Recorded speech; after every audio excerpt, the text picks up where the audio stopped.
capable of being honest in this country anymore. I would like to think so, but I'm not sure. David Brooks has an op-ed out in the New York Times. Let me read you a quote. He just actually pushed it out on social media. The anti-Trump echo chamber is becoming a mirror image of Trump himself, overwrought, uncalibrated, and incapable of having an intelligent conversation about any complex policy problem. Maybe so. And now I say this, and welcome, by the way. I should start here at this point. Welcome. It is Erick Erickson, Atlanta's Evening News on WSB. The phone number is, wait, no, it's not Atlanta's Evening News. That's, y'all, I have done this all week. I apologize. I do have another show, and it is in the evenings, and it is Atlanta's Evening News, but that's not this show. This is my own show, the Erick Erickson Show, and it's a morning show, not an evening show. It is, listen, it's a Friday that is drunk and thought it was Monday. That's not me, Friday itself. We actually got up this morning. Say to me, oh my gosh, no. Y'all, seriously, we've hit peak teenager in our house. Whereas we're headed to bed last night, the teenager says, we're out of bread. I ate the bread.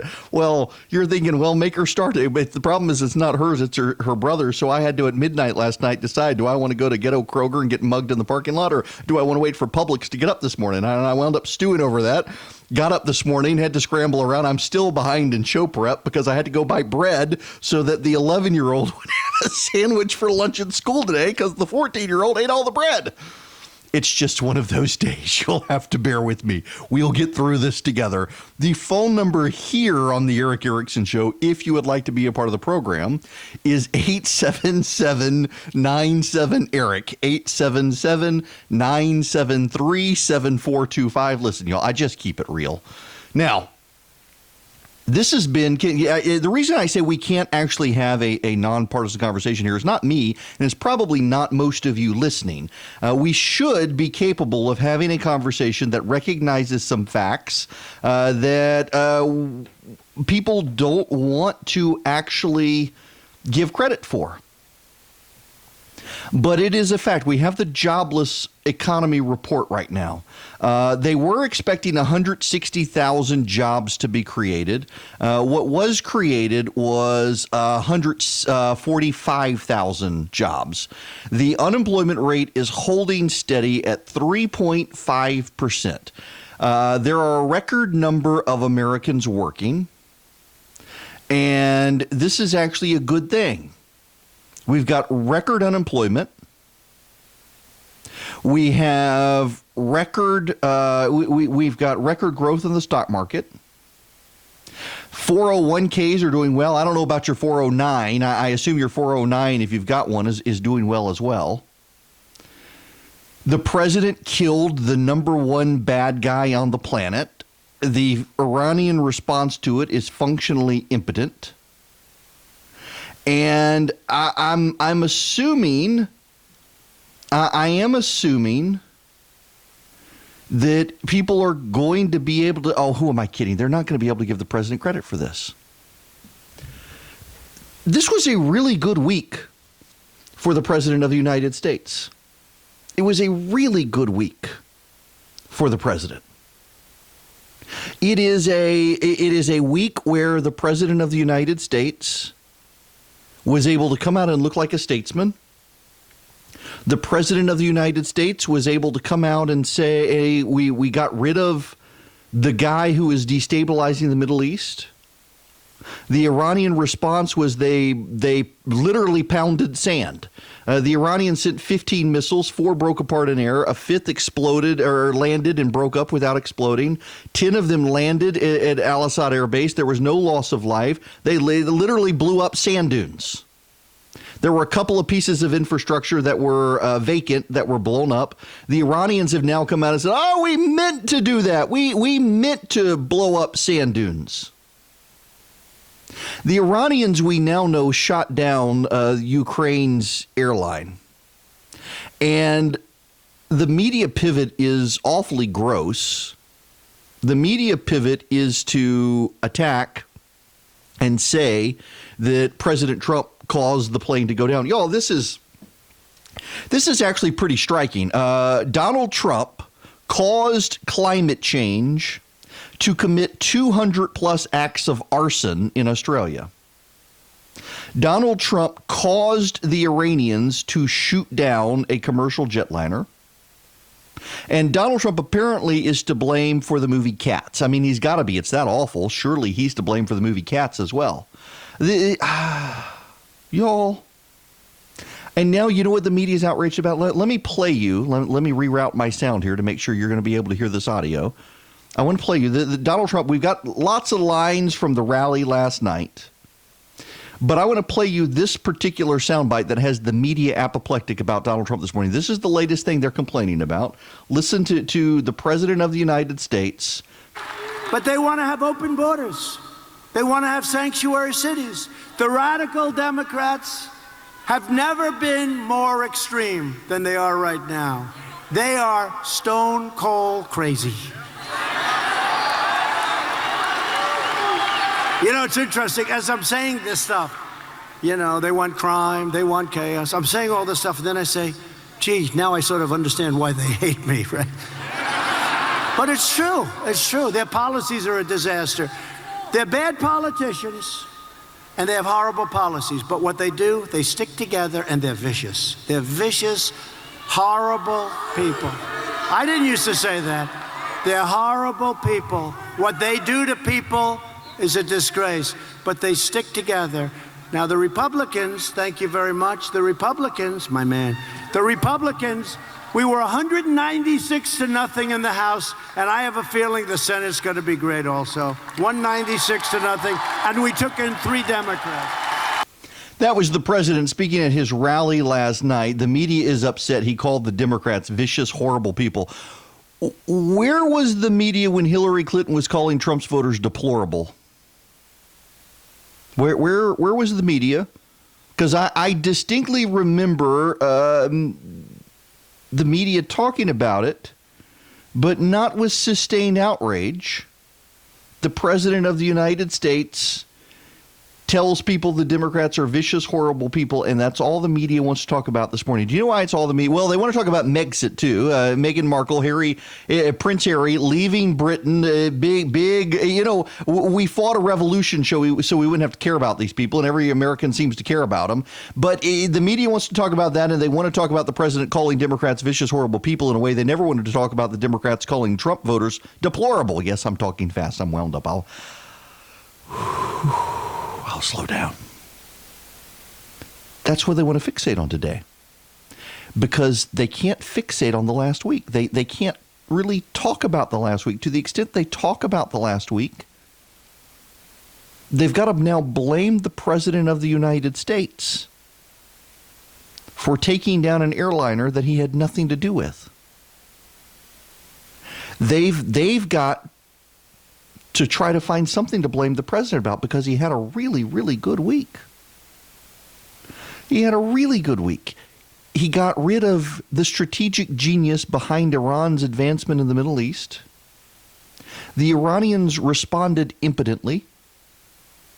And we've got jobs numbers today that we have record employment in this country. That's really good.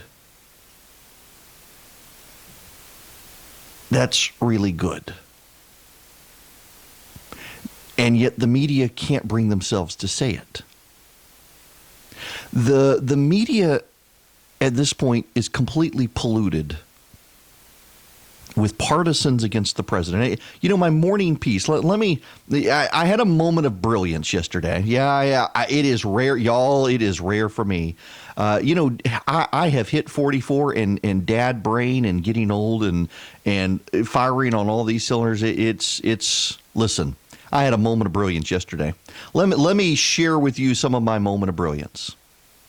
In the modern era, it is difficult to come up with an administration that has spent as much energy trying to sabotage its successor in office. Obama administration officials have worked tirelessly to embed themselves into media outlets as supposedly objective voices. After the president oversaw the killing of Iranian jeweler Qasem Soleimani, and as missiles fell from the night sky into Iraq and Iran, or into Iraq from Iran, those voices took to the airwaves to push the Obama line against President Trump. In the American media, with help from former Obama staffers, Trump was the bad guy, Iran was the good guy, Iran de-escalated tensions, Trump made things worse. On CNN alone, you had Jim Scudo of the Obama administration sitting as an objective news anchor. CNN also now, by the way, has Valerie Jarrett's daughter Laura in an anchor chair. They had hired her as a Department of Justice reporter. They've now booted a guy in the morning named Dave Briggs, who was awesome, and they put her in his chair. The white guy got booted out so Valerie Jarrett's daughter could get his position. And so now she's on the early morning show as a news anchor because, you know, we CNN's got to have diversity now, but they've all got to be Obama voices. And he didn't work for Obama and his mom didn't work for Obama, so he had to be canned so we could get an Obama surrogate in the anchor chair at CNN. We've now got two people with direct ties or indirect ties to the Obama administration who are in anchor chairs at CNN. They can toss to news analysts who also work for Barack Obama and ask them, hey, what did things do? And obviously Orange Man bad. You've got James Clapper of the Obama administration pretending to be a straight news national security analyst for CNN. I mean, it makes me want to bring back Baghdad Bob. Now, when I was a kid, you had the Americans invaded Iraq. When was this was the George Bush Iraq War. So I was growing up at this time, but there was Baghdad Bob. Baghdad Bob was the Iraqi press guy for Saddam Hussein. And Baghdad Bob would hold these bizarre press conferences every day where he would say that they have the American swine. They've surrounded the American swine. They have destroyed an entire division of Americans. We shot them as they jumped out of planes from the sky. Their dead bodies littered the ground as they fell. We blew up stealth bombers, he would say. He would bring out these things and he would show, this is from the stealth bomber we shot down, and it was not. Literally, as the Americans are moving tanks into the streets of Baghdad, Baghdad Bob is having a press conference saying the Americans have been destroyed, the Iraqis are declaring victory, the war is over. Literally, I mean, that's it. And that guy was more credible than James Clapper. Newsweek actually reported last week, James Clapper, this is a direct quote, James Clapper, the former director of national intelligence, has urged Americans to be skeptical of President Donald Trump's justification for the assassination of Iranian General Qasem Soleimani. Meanwhile, the New York Times reports the CIA director, who Clapper supported, quote, had advised Mr. Trump that the threat the Iranian general presented was greater than the threat of Iran's response if he was killed, according to current and former American officials. Indeed, Ms. Haspel had predicted the most likely response would be a missile strike from Iran to bases where American troops were deployed, the very situation that appeared to be playing out. So who do we believe? The CIA director? Or the people ideologically dedicated to protecting Barack Obama's precious Iran deal? In fact, whether you're watching the Obama team anchor CNN or mouth off on MSNBC or provide supposedly objective news analysis, it's striking how much they deny reality. The whole idea that Iran was somehow able and capable of doing all this without that money that we gave them. The fact is, their attack was functionally impotent, but they couldn't have fueled the missiles had Barack Obama not given them $155 million.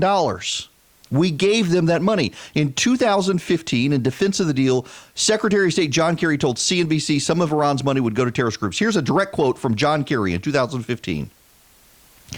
I think that some of it will end up in the hands of the IRGC or other entities, some of which are labeled terrorists. You know, to some degree, I'm not going to sit here and tell you that every component of that can be prevented, Kerry said. The IRGC is the Iranian Revolutionary Guard Corps. Soleimani was in charge of the Quds force connected to it, and the Iranians used the money Barack Obama sent them to fund the terrorists. They funded the IEDs with it. They funded the militias. They funded the missiles. And now Obama reporters, Obama surrogates, Obama loyalists, they're on TV shaping the news, telling you what to believe and telling you what to think, telling you what is the news and telling you what isn't the news. They anchor the news desk. They serve as the purported objective analysts. You've got the Obama loyalist as the news anchor talking to the Obama loyalist as news analyst about what happened. And guess what? Orange Man bad is the entire thing.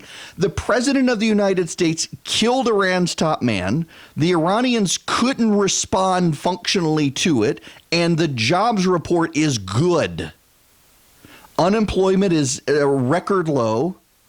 Jobs are record high. The stock market is record high. And all the media can do is pivot to try to find something to complain about the president. Oh, and by the way, Nancy Pelosi's impeachment is starting to fall apart. After weeks of everyone saying Nancy Pelosi is a strategic genius, it's beginning to fall apart. Even Democrats in the House are starting to say there's a problem. Even Democrats are coming out saying, no, we shouldn't curtail the president's abilities to fight with this war power resolution. Y'all, it's been a good week for the president. Whether you like him or not, be intellectually honest enough to give him credit for a good week. Be intellectually honest enough to recognize it was Iran that shot down a jetliner, not the president of the United States. There are times where I complain about Republicans not being intellectually honest. They're not willing to acknowledge that the president did something wrong. And some of you will, in the course of the history of this program, get mad at me for saying that. But I think if you surrender your intellectual honesty, you and I may disagree about outcomes. We may look at things and look the same way, but look at them differently, see the same facts and interpret them differently, and that's fine. But it's really, really, really hard to surrender all honesty and every sense of humility just to wage partisan warfare just designed to get yourself back in power. And that's where we are with the left today, which I guarantee you is going to try to find something to distract from the fact that it's been a really good week for the President of the United States. I really do like his opinion on things.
I promise I haven't been passively aggressive with the pound cake recipe that I promised like 3 days in a row I would send out. I know. Listen, I'm sorry. Life gets in the way sometimes.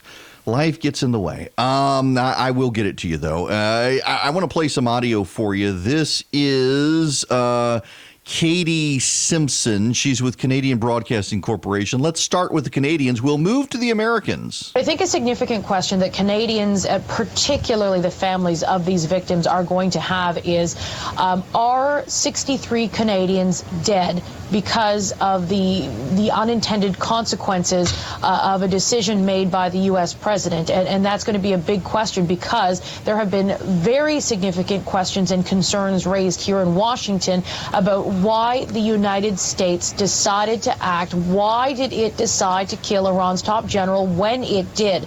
The United States top officials in the Trump administration have publicly said there was evidence that showed General Soleimani posed an imminent threat to American lives. However, lawmakers, particularly Democrats, have come forward to say the information they have been provided on a top secret basis does not satisfy the questions they have, does not answer the questions about, okay, what was that imminent threat? Why did you decide to do this? What exactly was at risk? Who was exposed? Why did the Trump administration decide to make this move now? Because, of course, the consequences many had feared in the United States and around the world, those consequences would be quite significant. You just heard a Canadian reporter essentially blame Donald Trump for this. Listen to Chris Cuomo's discussion on CNN. The ability to escape responsibility for this. There's this suggestion, they'll probably blame the United States. Well, how? Forensically, are you going to be able to determine where these missiles came from if they let the NTSB in on the investigation, as has been ping-ponged back and forth? The latest word is that Iran would let Boeing, the manufacturer, have a representative there, which may well be an NTSB rep to go. Would you be able to rule out that this was anybody but them? And then how do you escape responsibility?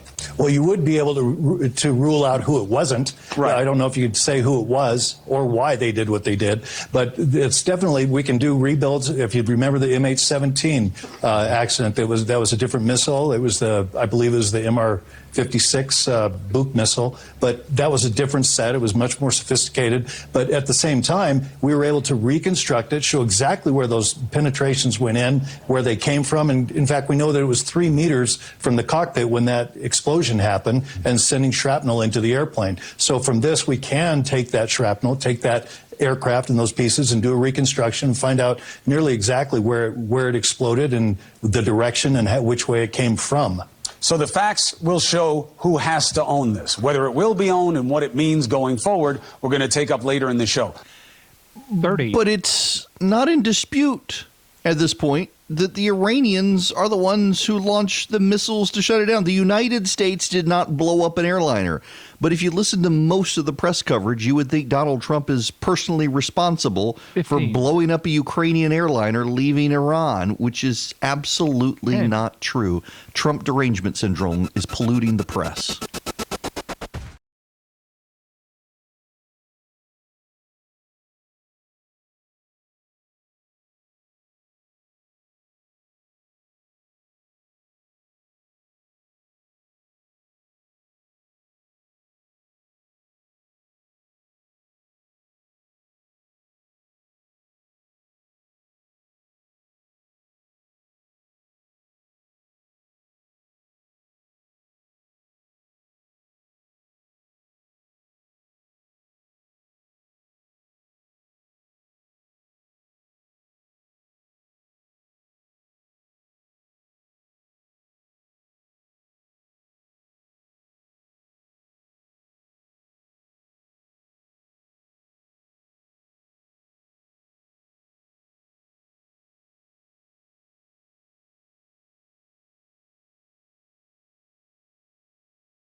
Joining me on the phone, assuming this is working because I'm routing it myself since my call screener is killing hogs, I've got Chris Burns on the phone with me. How are you? I'm fantastic, Eric. How are you, sir? I am great. I wanted to get you on the phone. I'm glad I can do this. Y'all, I'm literally routing my cell phone by Bluetooth to the mixer in the studio on my own on the fly because I got a call screener hog hunting. Now, I wanted to get you on. Chris Burns, not only guest host, but the head of Dynamic Money. This jobs report, not the 160,000 that statisticians and all were expecting, but still really good. Still really solid, and much of what we've seen, honestly, for the last number of years, which is, we're breaking records, obviously. It's 10 years now of consecutive job growth, which is the longest we've ever seen since they've been tracking this for 80 years. It's over double the longest of the previous record. Unemployment, the lowest, since the Vietnam War. Really, everything points towards things are going really well. The one kind of confusing point, and economists have been talking about this for years, it doesn't make any sense to anyone, is that wage growth has been somewhat stagnant. We've seen a little bit of wage growth for low-income earners, but really beyond that, not a lot. And it doesn't make sense because when you have this reduced labor pool, because unemployment is so low, that drives competition. Competition usually drives up wages. But we're not seeing that. And so that's probably the only point in the report that's confusing in the midst of overall what looks very, very strong.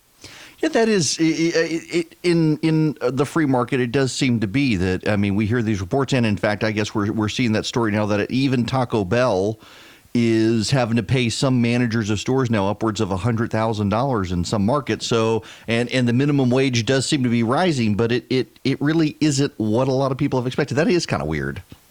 Yeah, and it goes across the board to it's the same conversation about inflation. Literally, no one really understands why inflation hasn't been going up because it according to traditional economics, it should be. Some of the reasons given would be there's pressure, and you have the kind of unease and unrest that companies feel about not wanting to put a lot more money out because of economic pressures, geopolitical pressures, the trade war with China. And you have to remember these job reports are actually based on surveys that are done earlier in the month. And so when the surveys, the numbers we're looking at now were done before the USMCA, kind of NAFTA 2.0 was passed. They were done before the Phase 1 China deal was agreed. So it may end up next month we'll get an annual review that'll be much more specific, and it may end up that December looks a lot better than we expected because of some of these things that have caused people to take a deep breath and calm down a little bit. But again, nobody could look at this and say, wow, this is awful. There's fantastic, consistent, solid growth in the U.S. economy, and that should give, on a practical level for me and you, give us a lot of confidence because the driving force of our economy is the American consumer. And with that many Americans employed, that says really good things about where we're going. Well, on that point, let's just go there because we also know human nature, and oftentimes human nature is when things have been going well for so long that people start to think, oh, gosh, something bad must be about to happen. That I hear all the time my theology friends say, Christianity has no concept of karma, but our brains seem to have it wired into us that when things are going well, something bad must be about to happen. Well, sure. That's why all year long it was amazing to me reading articles in really well-known publications, the Wall Street Journal, the New York Times, that would not op-ed pieces, actual straight journalistic pieces that would say with no hint of irony the coming recession, the coming downturn, that it's imminent, that it's going to be here soon, with really no evidence to back that up, honestly, except for what you just said. If we really get under the surface, just this feeling that, well, this can't last forever. Right. Job growth can't last forever. The economic strength can't last forever. And that's true. But again, we're already double the length of the last record on job growth. Even when you look at the bull market, even though it's the longest bull market in history, there's nothing saying it can't go 5 more years. But it might only be 5 months, and that uncertainty kills us. We hate uncertainty, so we want to edge towards something that we can feel some sort of belief in. And for a lot of people, it's edging towards well, something terrible is about to happen because we've had so much good, bad's on its way. But there's really no evidence of that at this point. Well, and by all signs, I mean, the evidence is, as you were saying, things continue, even with the tariffs and trade turmoil and everything else. We're doing kind of good as a nation, actually doing better, relatively speaking, than a lot of other countries out there in the West. Yeah, and this really impacts regular people. And here's how it impacts you. If you're someone right now, I probably had 5 different people who came into my office last month who were laid off in the month of December, which I think is just horrific, right? It's the worst time for that to happen. But they came in, and every time their tendency would be to go, I just got to go get work. I got to go find something, whatever it is, seasonal work, anything. And I had to remind them that we are sitting at the best possible time ever in the history of recording this and for finding a job. And so if you're someone out there that's either right now laid off or you're underemployed, you're not getting paid what you think you should be paid, now there's never been a better time to look around and try to find a different position because companies are looking. They can't find people. They can't find skilled workers. And so even if the overall wages trend isn't great and we're concerned about why is that true overall, on a micro level in an individual case, now is the best possible time to go out and say, hey, look, I have skills. I should be getting paid better for these skills because this won't last forever. So I would say to people, take advantage of this. This is not normal. Just like interest rates, just like mortgages right now are insanely low again. That's not going to last forever. So capitalize on it. Well, thank you for helping me capitalize on the low interest rates for mortgages as well. I'm enjoying my refinance and my lower house payment. Hey, I got to ask you this, too. As exciting as the job numbers are, 1917 comes out today, right? This movie? Oh, man. Yes, it comes out nationwide today. You and I need to go see that movie. Yeah, about to say, we can talk about job numbers, but that looks amazing. For those of you who don't know what this is a movie that is designed to make it look like it's a single take of a guy running through the battlefields of Europe. The reviews are incredible. I know several people who saw it. It technically came out Christmas Day, but right. Nationwide comes out today, and I have not heard a single bad thing from a single person about this movie. We're totally going to have to go see it. Yeah, agreed, and that directly relates to job growth. Obviously, is why I brought it up. Yeah, yes, exactly. We will totally go create jobs for the people at the theater serving us popcorn. That's right. I feel great about that. All right, but no, I think people should feel good. There's good things happening. The economy is solid, and honestly, again, now is the time for regular consumers to take advantage of this because it won't last forever. So jump on it. Yeah, I totally agree. And if people want to come to you to talk about it, to talk about their life plan with their finances, paying off their debts, refinancing their homes, where do they go to talk to you? Yeah, they can just go to dynamicmoney.com and they can join us. They can sign up for a newsletter there, or they can come in for a free consultation. But it's just dynamicmoney.com. And I have to say this Sunday, we start our new show at 2 p.m. on WSB. If you're someone that listens to that, and we have a really remarkable first guest is going to be joining us, Eric himself. So if you want to hear more of Eric, everybody wants to hear more of me. Now, wait a second, though. You've also let us promote your podcast here before you get out of here. You got a podcast. Can people just search the podcast the store for like Dynamic Money? Yeah, if you look up Dynamic Money anywhere, you'll see it. We have a podcast. We have over 200 episodes out. But I'm excited because as we launch this new show, Sundays at 2, we'll have podcast extras, basically. So, for instance, you're going to be on the show this Sunday, but we'll have a lengthier interview with you that's just released in the podcast. So if people want to hear that, again, just search Dynamic Money on any of your favorite podcast spots, and you'll find it. And you can listen to my beautiful voice as much as you want. So. Yeah, and mine this Sunday. Chris Burns, thank you very much. Hey, thanks, Eric. Absolutely. Bye. Chris Burns, Dynamic Money. In all seriousness, he just full disclosure here, in addition to being a guest host, Chris actually is my wife's and my finance guy, too. Yeah, I have a finance guy. You can, too. And by finance guy, I mean I used to have the ability to be really good at balancing my checkbook and paying bills and coming up with a game plan for how we were going to pay off debts. And at some point, I guess that part of my brain broke as I was trying to figure out how to build a radio show.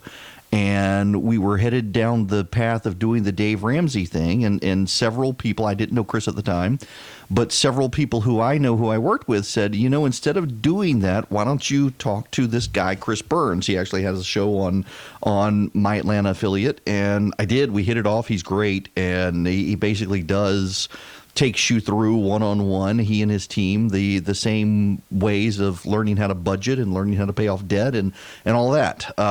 So he's great, and he's local. And if you want to, go to dynamicmoney.com. He's also got to be a good friend. In fact, he was at my house last night. We were recording the podcast for his show, which you can listen to. Now, let me go on because it's kind of an awkward transition to go from the economy into this Ukrainian jet situation. And I want to talk a little bit more about that. You need to hear some of the audio that's out there about it. We also need to get into the president's rally. There is news out of Georgia as well. Kelly Loeffler has signed on to a number of pro-life measures in the U.S. Senate. She's hiring her staff. The Speaker of the House has decided to pontificate on gambling, that the voters should decide. He has hired someone who got indicted in Alabama in a gambling scandal, which is probably, again, a tone-deaf, boneheaded move. But then that's the Speaker of the House, though. We got a lot of other stuff to get into here. But bottom line on the economy, 145,000 jobs added in December. That may be revised up. The jobs in Georgia, just so you know, we have now still record low unemployment in Georgia. Record low unemployment, record high job rates, employment rates in Georgia, which is really, really good. And if we're honest about it, our elected officials don't necessarily deserve a ton of credit, but they will. And so that's good for the president and good for Brian Kemp. Want to be on the show? Call Eric now at 877-97-ERIC. That's 8.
For daily in-depth news and analysis. A lot of questions from people this morning on what is a non-binding resolution. The House of Representatives passed a resolution, a war powers resolution, urging the president not to engage in further hostilities and disapproving of his strike on Soleimani.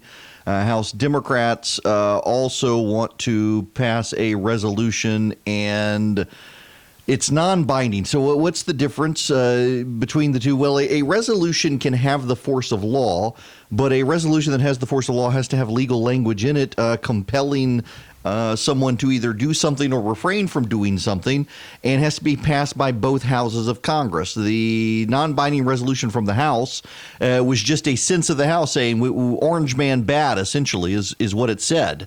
And so it has no force it has no weight of law, no rule of law, nothing like that. And so that's all you need to know. Now, Mark Meadows, the outgoing chairman of the House Freedom Caucus, he took to the floor of the House and had some choice words on this issue nonetheless. For yielding. I never thought that I would hear on this House floor an apology to the Iranian people for an action that we took that was justified, taking out our terrorists. I cannot believe it. And yet we just heard that on this House floor. We have a gentleman who gave his legs in service to this country, and yet we're apologizing to the Iranians with a non-binding resolution that is nothing more than a press release, Madam Speaker. It has no effect. It doesn't do anything. In fact, the Supreme Court says that. They know that. All they're doing is trying to get a press release to keep them from having a primary opponent. This is sad, a sad, sad day. And yet here we are having another speech to try to take on the President of the United States for actually taking out a terrorist. I would ask my colleagues opposite, how many Americans does a terrorist have to kill before they join with us? Is 600 not enough? Does it have to be 1,000, 10,000, 1,000,000? At some point, we have to stand up and let the long arm of justice go in and take out these terrorists. I'm here to tell you today that this non-binding resolution, indeed, they want to talk about their constitutional requirement. Well, check with the Supreme Court. In 1983, they ruled that this has no effect. At least our senators opposite, they know that. It has to be a joint resolution. And yet, what is this vehicle normally designed for? For soapbox derbies. Well, at least that accomplishes something. All this does is emboldens our enemies to suggest that the American people are divided. But I'm here to tell you that we are not divided. We are a safer country because of the actions of this president, the decisive actions of this president and our military. And more importantly than that, this War Powers Act that got passed, it was a message that came out of a difficult time. But I want the message to be clear today. We are standing behind our military men and women. We have their back, and we will not yield. Amen to that. Yeah, people say, "Oh, that's so much." Listen to Chris Matthews on CNBC discussing the death of Soleimani. What we should have done. I go back to the congressman on this. You know, when some people die, you don't know what the impact's going to be. When Princess Diana died, for example, there was a huge emotional outpouring. These kinds of Elvis Presley in our culture. It turns out that this general we killed was a beloved hero of the Iranian people, to the point where look at the people we got pictures of now. These enormous crowds coming out. There's no American emotion in this case, but there's a hell of a lot of emotion on the other side. Should our leaders know what they're doing when they kill somebody? So Soleimani dying is equivalent to the death of Elvis or Princess Diana? Listen to Congresswoman Jackie Speer on CNN. Thanks so much for joining us, and I want to start with this plane crash. Have you been briefed on it? Because it certainly sounds like it was a mistake by the Iranians. Do you think they assumed this was some sort of U.S. military plane? Well, I have been briefed on it, Wolf, in the Intelligence Committee, so I'm not really at liberty to say.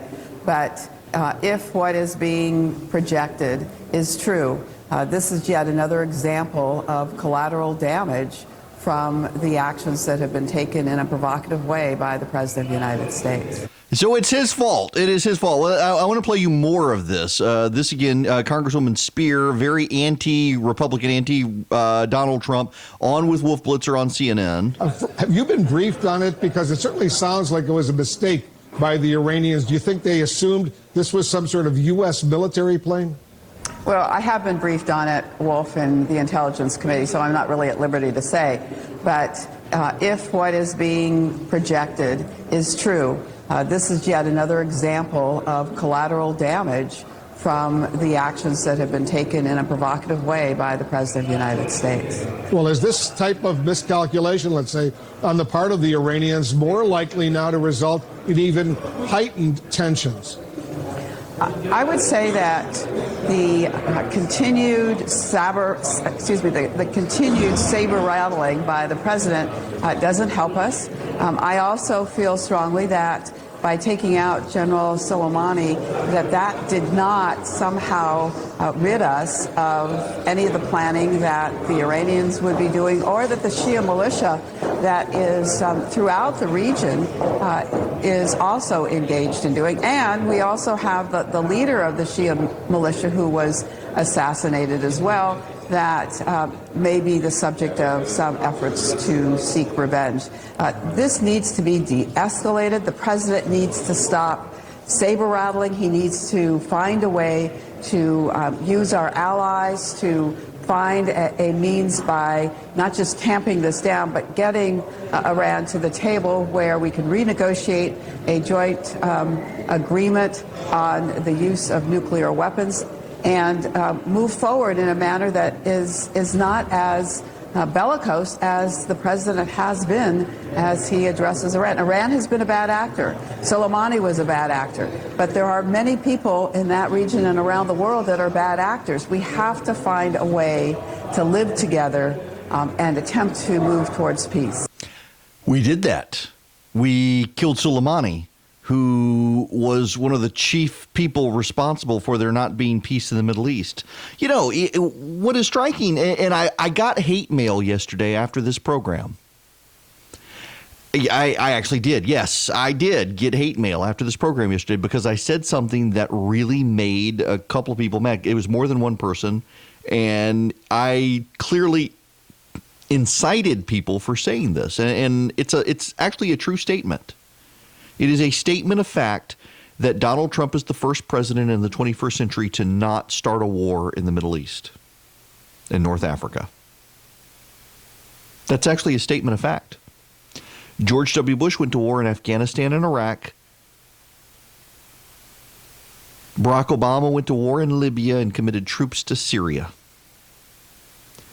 Now, you may not like that I point that out, but it's a statement of fact that this president has not started wars.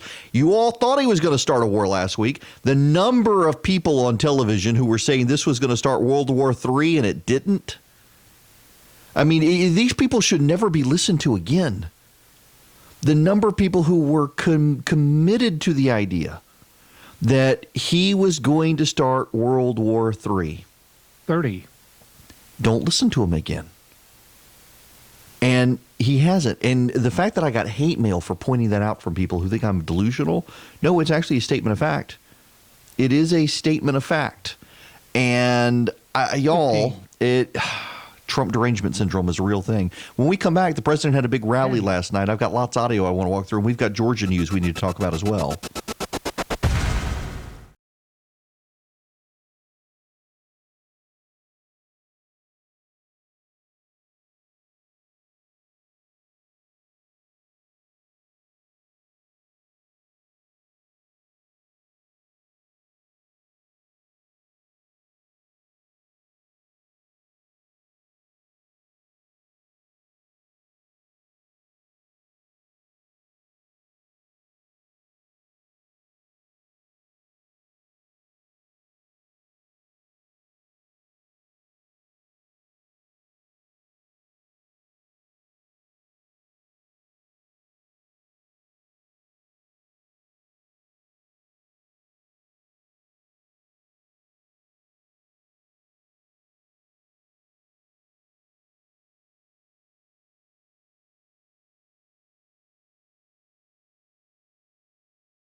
Hello there. It is Erick Erickson here, the Erick Erickson Show across the state of Georgia. I had to pause there, y'all. In my first hour this morning, I started by giving you the name of my evening show instead of this show and proceeding to give everyone my cell phone number as the call. It is... This is the first full week back at work. At least it's a Friday, TGIF. The phone number here is not my cell phone number or my evening show number. It is actually 877-973-7425. 877-973-7425. And you can't actually call in because my call screener is hog hunting. But if you call in, I have voicemail. You can leave voicemail. If you need to leave a message, we'll listen to it and play it on the air if you don't suck. Breaking news happening right now. As of 50 seconds ago, the Dow Jones Industrial Average has hit 29,000 for the first time ever. That is, let's see. Let me do a across the board check here. We've got weather-wise. No, let me put it. I've got three screens I'm looking at. Let me put it on this one. We have weather-wise at this moment. It is 57 in Adairsville, 54 in Athens, 57 Blue Ridge, 54 Carrollton, 52 Clarksville, 57 Dalton, 64 Eastman, 55 Jasper, 55 Rome, 66 Valdosta, 64 Vidalia. That should cover pretty much everyone. Oh, and here in Macon, it is 59 degrees where I am. And right now, the Dow Jones Industrial Average is at 29,003.5. A record for the Dow Jones Industrial Average. If you were here in the first hour, Chris Byrne said he thought we may see this. Given the jobs numbers, if you haven't heard, 145,000 jobs created, 145,000 jobs created. That is less than they were originally thinking, but we're still at full employment in this country. Unemployment is at 3.5%. We've actually seen a spike in the number of people who have gotten back into the workforce. The United States is now 75% employed, which is actually up from the 60s. A lot of people who decided to retire or just give up on getting work have come back into the workforce. There were some concerns that we would see a spike in the rate of unemployment because those people came back in, but they all found jobs. So it's good. It's actually, we've got really good numbers. I got to tell you, if this was a Democratic president and we had the news today on the stock market and we had the news today on the jobs, the media would be beside themselves, excited. But because it's Donald Trump, they're actually not super excited. And they're not really talking about it. And just ask yourself, if you're a fair-minded person, ask yourself, if the Dow Jones hit a record high and we were at full employment in this country under Barack Obama, what would the media say? Well, as a matter of fact, we know.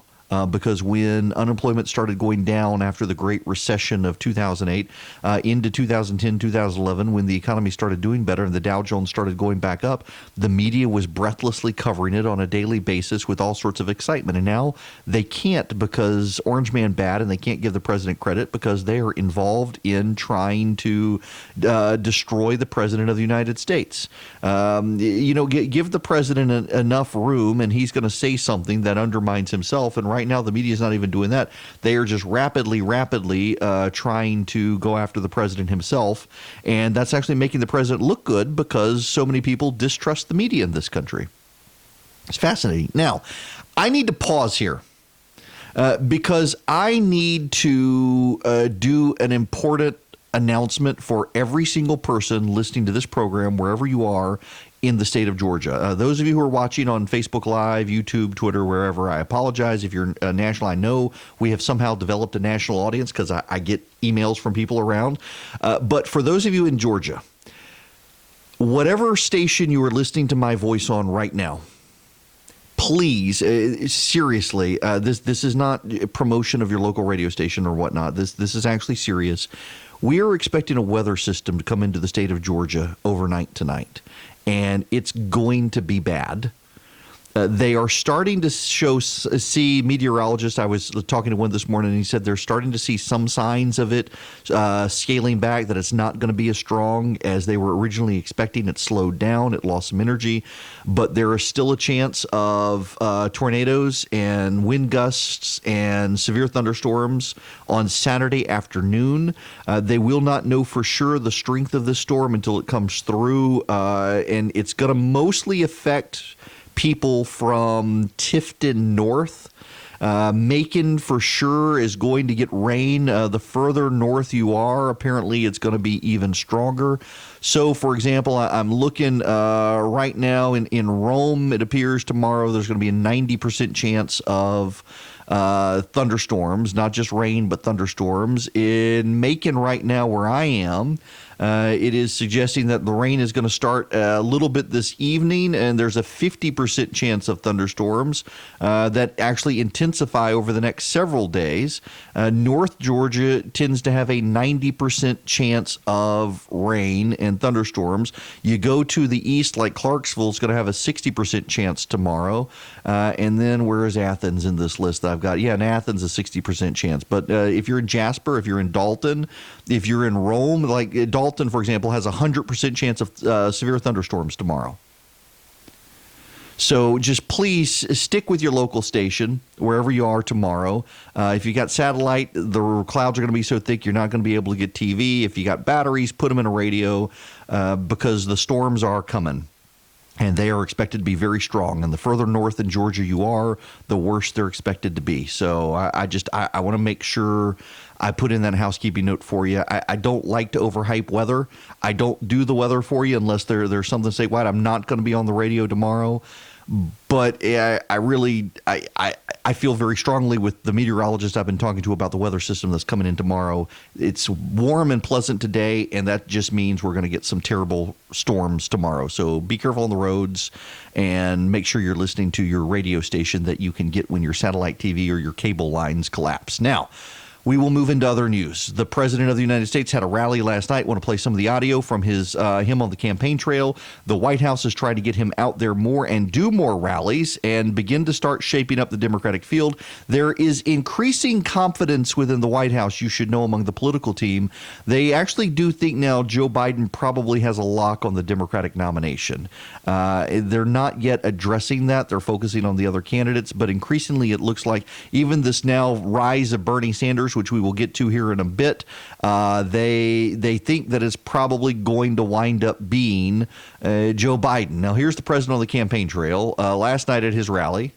We have this tremendous military, and you know what that is? That's really a great fighting force, but I hope we never have to use it. I really do. You saw an example. You saw an example of that a couple of days ago. So we seek friends, not enemies, but if you dare to threaten our citizens, you do so at your own grave peril. And this. The Green New Deal.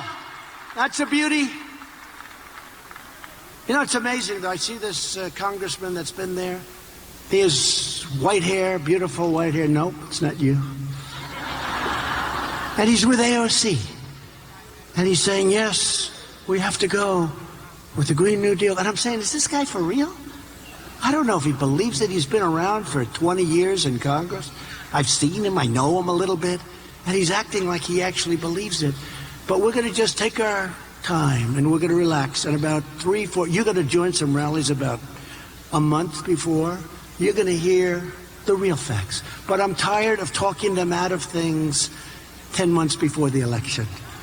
Bernie Sanders' health care plan would cost over $32 trillion a year. That's more money than we make in 5 years. That's more money than we'll ever make. He is indeed crazy. No, he's... Oh, let me take that back. No, it's a great plan that we have to consider strongly. We have to consider his plan strongly. Now, see, I'll tell you what the fake news will do. They'll take my last words. It's a great plan. We have to consider it strongly. They'll cut everything out in the front, and they'll say, Donald Trump is in favor of Bernie Sanders' Green New Deal. They can do more with the tape than they can do with a newspaper. No, they'll do that. You'll see it somewhere. You'll see it on. Trump supports his plan.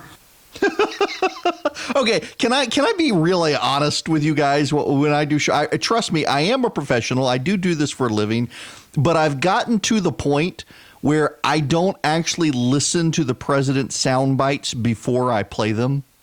Normally, like, for example, if I'm playing, I've got some clips here from Mark Meadows and from Mike Pompeo and Don Lemon, and I listen to these clips. When it comes to the president's clips, I no longer actually listen to the president's clips because I want to be as surprised and enjoy them and laugh along with them like the rest of you people are doing. Here he is on killing Soleimani. So the foolish Iran nuclear deal financed Iranian aggression while allowing a quick path to nuclear breakout. That's what it did. And by the way, it expires so soon. They can have nuclear weapons. They're not, as I said before, they will not have nuclear weapons. By subsidizing Iran's malign conduct, the last administration was leading the world down the path of war. We are restoring our world to the path of peace. Peace through strength. Peace through strength. We got there very early. We saw what was happening. I saw what was happening. I said, what's that all about? And that was going to be another Benghazi. Had they broken through the final panels of glass, they were breaking it. Had they gotten through, we would have had either hundreds of dead people or hundreds of hostages. That wasn't going to happen. And I called up our great generals. I said, get them over there now.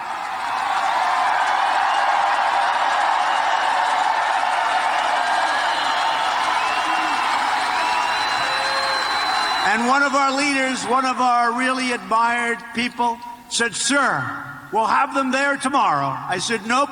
Get in the planes right now, have them there immediately, and they got there immediately. The President of the United States speaking at his rally last night. Now, he did have a heckler show up. Actually, he had several hecklers show up, and he decided to deal with them himself. Be waiting in line for 4, 5, 6 weeks. You couldn't see a doctor. Now, if you have to wait, you go out to a private doctor, you get yourself taken care of, we pay the bill. What a difference it's made. What a difference it's made. You know, when I was a little bit newer to this game,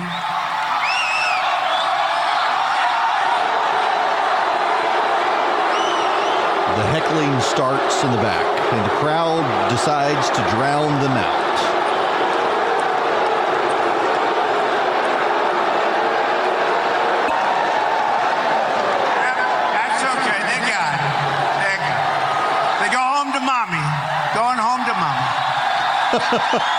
They're going home to mommy. It's a beautiful sight. Thank you, security. Do we love law enforcement, by the way? You know what this reminds me of? Have you ever seen Army of Darkness? That's it. Go ahead and run. Run home and cry to mama.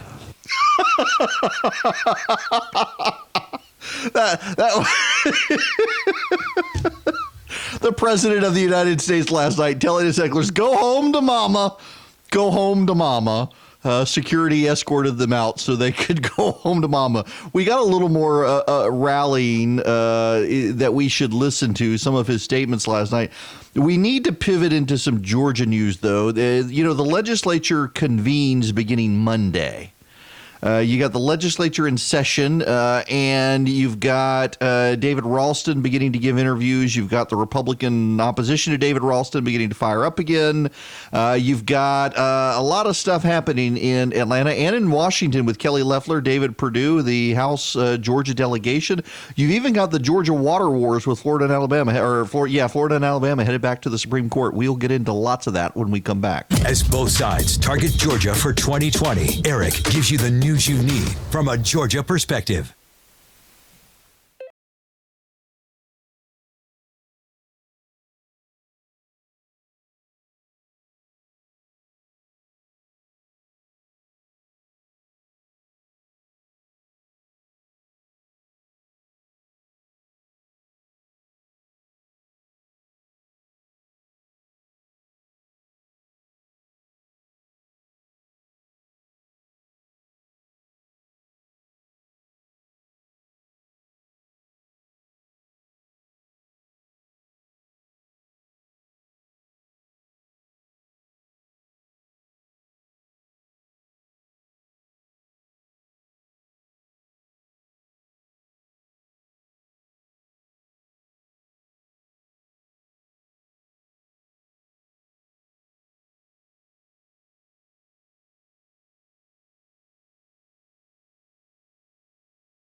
It is Erick Erickson here, the Erick Erickson Show across the state of Georgia. The phone number is 877-97-ERIC, 877-973-7425.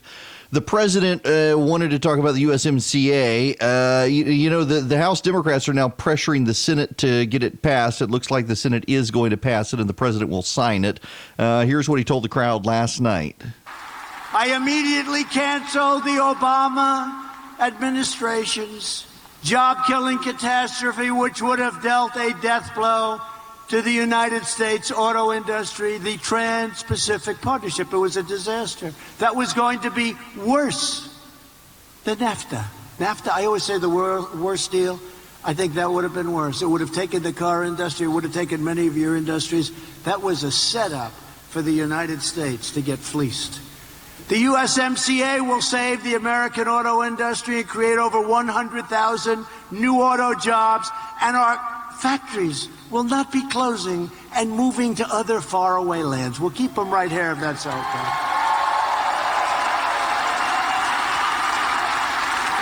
And that's going to include, because we take care of our great auto workers of Toledo, the home of Jeep.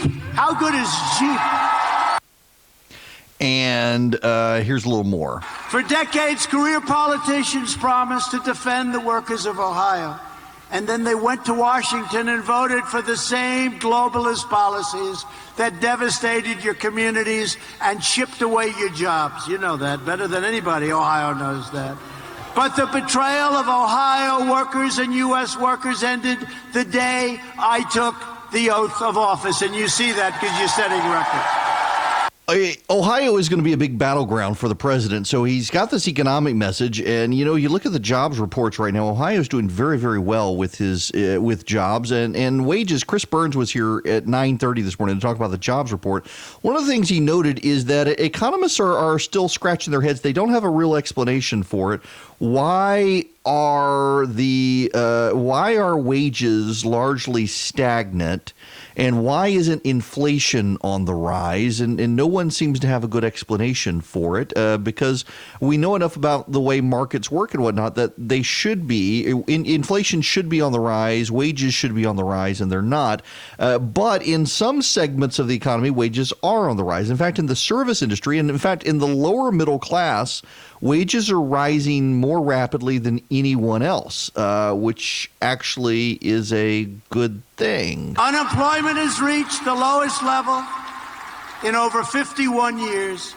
African American, Hispanic American, and Asian American unemployment have all reached the lowest rates ever recorded.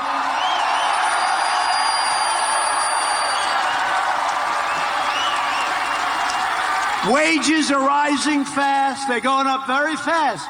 And the biggest percentage increase, makes me happy, are for blue-collar workers. It's true. The lower middle class, blue-collar workforce, it's great. Now, I will tell you, in the jobs report, this is starting to trickle out in the African-American media out there, that the unemployment rate for black men jumped from 5.1 to 5.8% from November to December.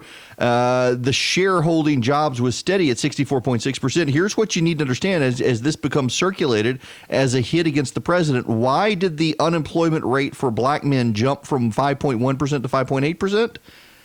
Because they're coming back into the workforce trying to find jobs. That's actually really good. So what does this mean, actually? Remember that the workforce, the unemployment rate only considers people who are looking for jobs. And a lot of people actually decided to sit it out because they couldn't find a job. And a lot of the people, in fact, most of the people who decided to sit it out were in the minority community, black or Hispanic. And when they come back in and decide they're going to try to find a job again, it causes the unemployment rate in that demographic group to go up. Not because they didn't have not because they lost their job, but because they didn't have a job and now they're trying to find one. They've come back in, so they're counted again as unemployed. When you don't have a job and you're not looking for a job, you're not considered unemployed. When you don't have a job and you're looking for a job, you do. Well, these people are coming in now starting to try to find jobs in the American economy, so they're counted as unemployed. So the black unemployment rate has gone up, not because people losing their jobs, but because people who didn't have one are now trying to find one. That's actually a really encouraging sign in the black community for President Trump that he should own.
You know, I want to actually focus on that tagline here that we played coming out of break because I am serious about it.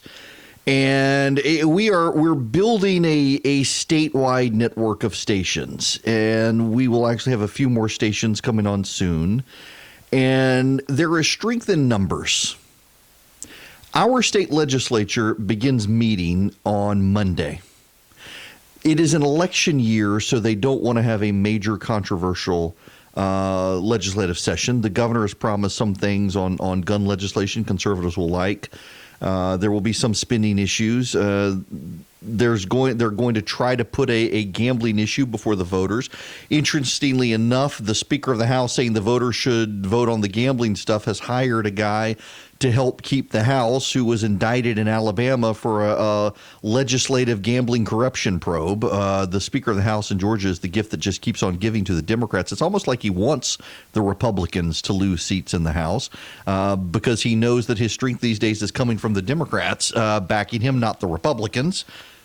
Something's going to have to give on that front, and the Republicans are cowards and don't want to do it. But we've got the legislature coming, and one of the things that I do is, and some of you won't like it, and we're growing our relationship together over these few months, and some of you aren't going to like this, but we are. Though I have global ambitions for this program, and we've got people who will tune in abroad. We've got people who tune in across the nation, and I focus a lot of time on Washington. When the Georgia legislature meets, because we are right now just in Georgia, I feel obligated to really cover what's going on in Georgia as much as I can. The big news comes out when the legislature is in session, and we should talk about it. But I don't believe in just talking about this stuff. Some of you just want to listen and you don't want to get involved. But a lot of you want solutions for fixing stuff. If there's a problem, you want a solution. Or if there's a problem, you want to get involved in trying to find the solution or get involved in advancing your side. And I come from the world of activists. I was a lawyer, but I got my start as a political activist. From political activism, I went to law school. I intended to get a job in Washington. I wound up actually practicing law here in Macon, where I am broadcasting, and then started running political campaigns through my law firm. As part of my law firm, would represent clients, did their campaign finance work, and would start running campaigns. I left the law firm, started working at redstate.com, turned it into the most influential right-of-center blog on Capitol Hill, was continuing to run campaigns and then helping conservatives and raising good conservatives up to get national exposure and helping fundraise for them. My heart is that of an activist. And I know a lot of you that I come into contact with around the state, wherever I am, here in Macon, in the line at the grocery store, or go up to Rome, or go up to North Georgia, go to Athens. In fact, if you're in Athens, I'm working on a time to speak to the college Republicans at the University of Georgia here in the next couple of weeks. I'll let you know when that is. But my heart is that of an activist, and I know a lot of you want to take action where you can. And I want to make it easy for you to do. As the legislature comes next week, I have a special email and text message list for people. If you're nationwide, do it as well, because when there are things in Congress, I send to this list as well. But particularly in Georgia, when the legislature meets next week, inevitably what happens is a lot of bad stuff comes out of the Republicans in the legislature, and it needs to be stopped. And there are other good things that Republicans want to get passed, and it's some squishy Republicans who stop them. Take, for example, school choice and school reform. The governor and lieutenant governor last year had a brilliant plan that would provide money for parents to send their children to any school of their choice. School choice is an issue that has helped Republicans gain strength among black and Hispanic voters in Florida, in Arkansas, in Texas, and elsewhere. And it just seems to me that we should do it in Georgia, whether you agree with demography as destiny or not. And I actually don't. There are a lot of Republicans who do. And those Republicans need to realize that if they think demography is destiny, then improving the lives of Black and Hispanic children by letting them get a better education in a school of their choice would be a wise thing. And they don't necessarily realize that, and they should. For example, Butch Miller is the president pro tem in the Senate. Butch Miller from North Georgia, owns a car dealership. Nice guy, by the way. Very nice guy. Butch Miller scuttled school reform in the state legislature. It had the votes to pass in the House. And Butch Miller worked tirelessly in the Senate to kill school choice reform in the state Senate. And he did it on the spur of the moment. Jeff Duncan forced them to put it up for a vote anyway. That angered some of the Republicans.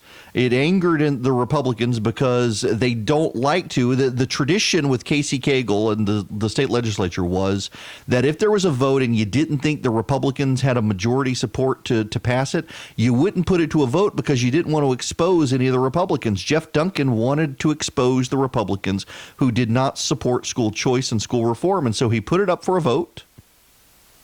And he exposed a number of bad Republicans in the state Senate. Butch Miller being one of them. You have the power to call these people out. You have the power to demand action. You have the power to reach out to your state legislator and tell them you want school choice passed, you want school reform. And the way you do that is real simple. I try to make it as simple as possible for you. I want you to get yourself, if you're not driving, don't text and drive. But if you got a messaging app that can send SMS or you got your cell phone, text the word Army to 33777. Text the word Army to 33777. And here's what's going to happen. You're going to get a text back asking for your email address. In fact, I'll do it with you right now, just so we can walk through the process together. So I'm going to text to the number 33777. I'm going to text the word Army. And in a minute, I got a text back, and it says, so you want to join Erick's Army of Activists by text. Look like you're being all cool and techie. Reply with your email address to join. Erick@theresurgent.com. And now, boom, kazam, you've just joined the email list. Have a great day. That's all it is. That took all of 5-6 seconds to do. Now, what happens with that? Well, when there is an action item in the Georgia legislature coming up next week, and for as long as they're meeting, if you need to weigh in on it, I have a brilliant activist system. And that brilliant activist system allows me to text you or email you a link. And when you click the link, it says, oh, you're coming from Macon, Georgia, or you're coming from Rome, or you're coming from Clarksville, or you're coming from Waycross. What's your actual zip code? And you'll give them your zip code. And it'll say, oh, well, then your state senator is John Kennedy, or your state House member is Dale Washburn, or your state senator is Butch Miller, or your state House member is Wes Cantrell, or whoever, wherever, you name it, wherever you are. And it'll say, click this link, and you can call him right now. It's brilliant. I mean, literally, I can send you a text or an email, and you click the link, and it'll remember who you are, and it'll say, hey, Senator X or State Representative X is opposed to this really good idea. Click this link, call him right now, and tell him to support it. And you click the link, and by God, it calls him.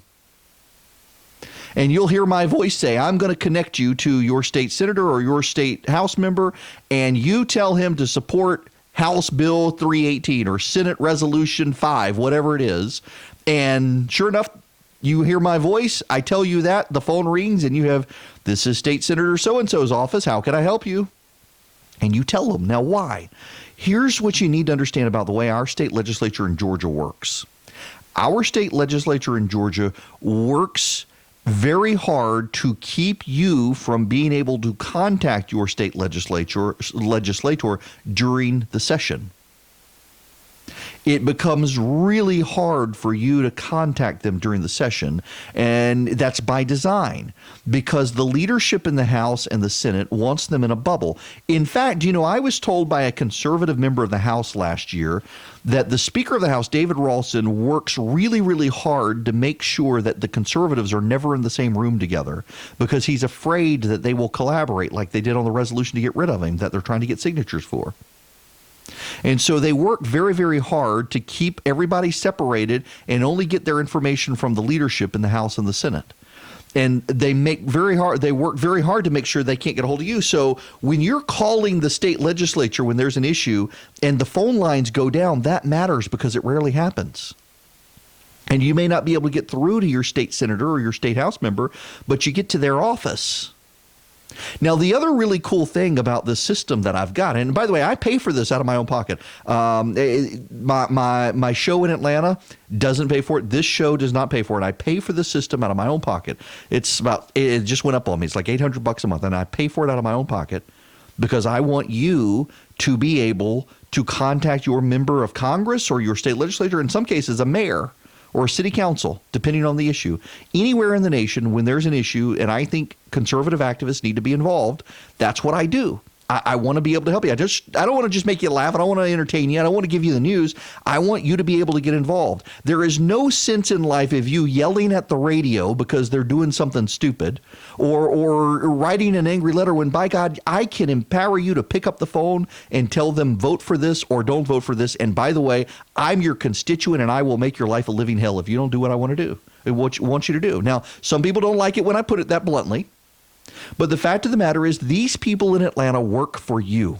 And when they get up there in the House and the Senate, by design, the leadership tries to make them think they work for the Speaker or work for the Senate President pro tem. Not Jeff Duncan. A lot of these senators, Jeff Duncan came from the House, and the House is the enemy. The Democrats are the opposition. The House is the enemy. So here comes an enemy from the House who gets elected to the state Senate President and as Lieutenant Governor, and some of these guys want to marginalize him.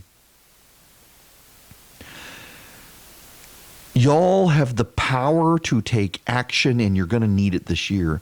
You're going to need it this year because, particularly in the House, David Ralston understands that he's got to work with the Democrats to preserve power. There are 10 Republicans who have signed on to a resolution calling for David Ralston's ouster. If the Republicans get 5 more, well, that's the difference between the majority Republican and majority Democrat House. So David Ralston has to placate the House Democrats to stay in power. David Ralston, behind the scenes, is going to do his best to kill any conservative legislation that House Democrats oppose that he can't use to make himself look good. And there's going to be plenty. There's going to be school choice and school reform. There's going to be tax cuts. There's going to be reforms to the film tax credit. And David Ralston is going to scuttle as many of these things as possible because he's got to depend on the Democrats to preserve his power, not the Republicans. You get 5 more Republicans and suddenly the Democrats own David Ralston.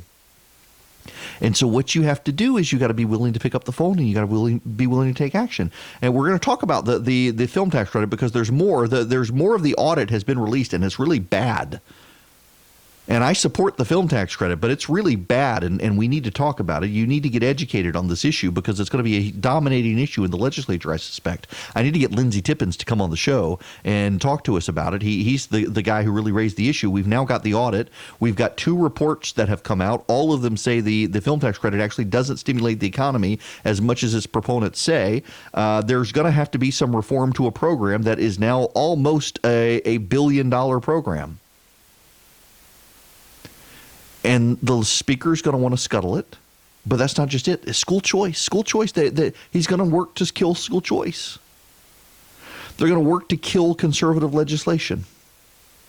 They're going to work. The House leaders, by the way, they don't. The governor wants some gun liberalization laws. The governor wants to make it easy for you to get concealed carry permits. The governor wants to make it wants to actually put in some laws that would make it more difficult if the Democrats ever took back the House or the Senate. Wants to put in some laws that would make it more difficult for them to, in the future, restrict gun rights through executive action. And the speaker doesn't want that to pass. He doesn't want the gun rights legislation to pass. But the speaker can't stop a lot of stuff if you are calling your member of the legislature and yelling at them. Even some of the Democrats get scared when you call the legislature and you flood the phone lines. And I can make it easy for you. And I can give you the information. I can send you the email. I can send you the text message and tell you take action. But only you can take the action. And I'm going to make it as easy for you as possible. You will start to see it in the next couple of weeks. You will begin to see the action. You will begin to see the power in numbers of this listener audience. It's one reason I wanted this radio show. And I wanted to spread from north to south, east to west in the state of Georgia. So every conservative in the state will have 3 hours where the governor, the lieutenant governor, the senator, the congressman can come on here and reach every corner of the state of Georgia without having to go fight for access against the hostile media at Georgia Public Broadcasting or the AJC or any newspaper. They can come here and they can go straight to conservatives across the state, one-stop shop. The president, the vice president have both said they want to come on as the campaign trail starts to heat up in Georgia, one-stop shop. Come here and reach every conservative in the state. But the main reason I want to do it is because I know the power of mobilizing conservatives to pressure our state legislature to hold the line on conservative legislation. And I can give you all the news. I can give you all the facts. I can tell you why it's a good idea. I can tell you why it's a bad idea, but I can't call them all. You can. You all together have the power to be the activists to make sure that our Republicans in the state legislature don't go wobbly. But you got to start by becoming an activist. And the easiest way I can make it possible for you to do is to text the word Army to 33777. That's all you do. Text the word Army to 33777. I do not sell the email list. I do not run ads on the email list. I just send you an action alert and say, our legislature is about to do something stupid. Click this link and call them right now. I make it as easy as I possibly can for you. And I can't wait for the legislature. I do it in Atlanta on my Atlanta show. But my Atlanta show's in the evening as they're going home. I cannot wait for the power of this radio program's listeners from 9 to noon statewide to be able to fire up and say, you know what, let's go blow this up in the state legislature and let them know conservatives are paying attention. You pay attention and you get engaged, we're going to beat them every time. The squishes, we will beat them. News and in-depth analysis from Erick Erickson, live.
I promise I'll get out the cake recipe. I promise.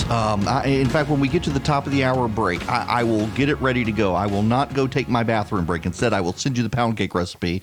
Just text recipe to 33777 if you want. If you've already done it, you don't have to text again. I'll get the pound cake recipe to you. But right now we've got breaking news. This is happening right now. This is as previously announced by the president. We are announcing additional sanctions against the Iranian regime as a result of the attack on U.S. and allied troops.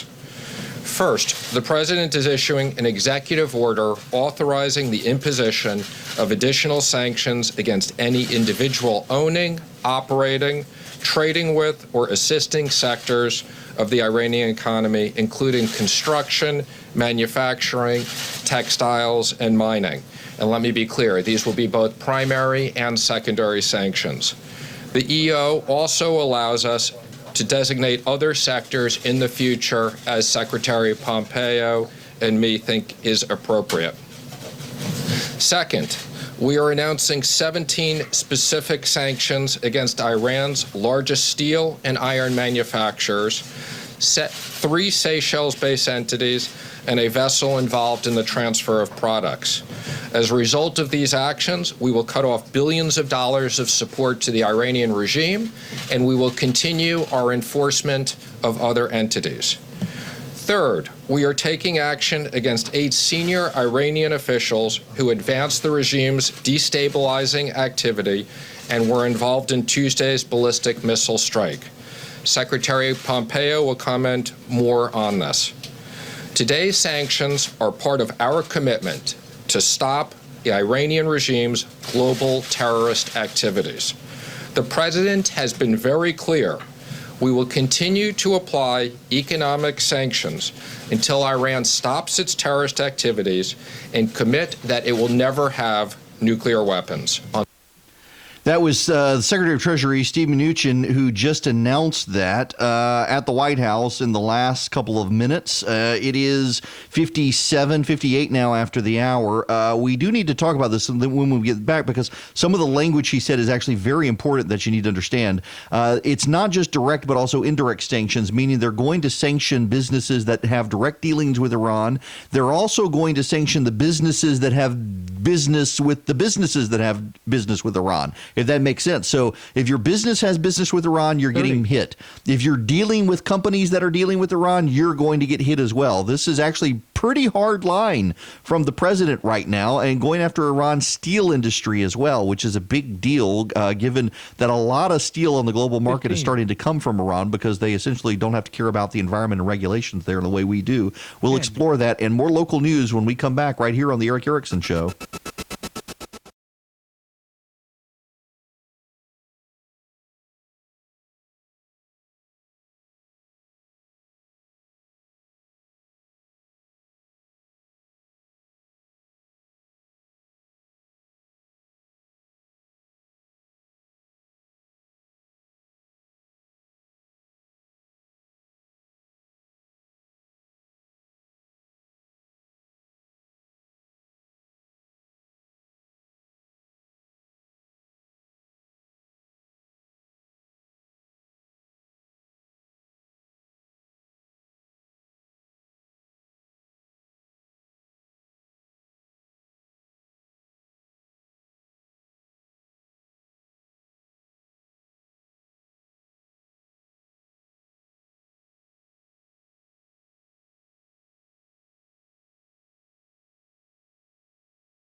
Well, I started the morning by saying I was doing a different show than the one I'm doing and then giving out my cell phone number to callers.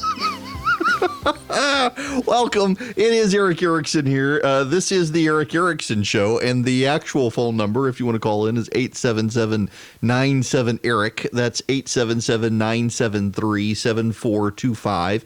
If you haven't done so, please text the word Army to 33777. 33777 is the number, and the word is Army, because as the legislature begins to meet next week, you as a conservative activist are going to need to find an easy way to reach out to your member of the legislature and tell them to do or not do something. And, we need your help, and you need to help yourself, and you need to be able to take action. And I'm going to make it if you've never heard me in the evening in Atlanta, you don't know the system that I have and what it's capable of. And we will have a legislature that soon gets used to a fully operational activist center here as you around the state engage with them and tell them to take positions or not take positions on particular legislation. And now having an ability, I found, take, for example, the Speaker of the House situation. If you weren't here yesterday, the Speaker of the House is in the midst of scandal. There is a resolution winding its way through the State House to try to get rid of him. Only 10 Republicans have been brave enough to sign on to it. They need 5 more Republicans to sign on to it. And what the Speaker did is he got a law changed.